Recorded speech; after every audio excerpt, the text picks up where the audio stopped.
Spots and spills happen, especially in active classrooms and hallways. To help lessen the risk of potential stains, these everyday spills should be cleaned as soon as possible. Common classroom messes can be easily cleaned, like red drinks, when the busy teacher spills their coffee, the floors double as an unintended art surface, and gum. Allowing 1-minute dwell time before agitation can assist with removing tougher spots. Each common spot or spill featured can be easily cleaned with 70% isopropyl alcohol. Depending on severity, you can use a microfiber cloth, medium bristle brush, or a 3M red pad.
In busy classrooms, messes happen.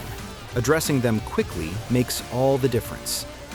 Proper maintenance helps extend the life of your floor. Have questions? Contact Patcraft.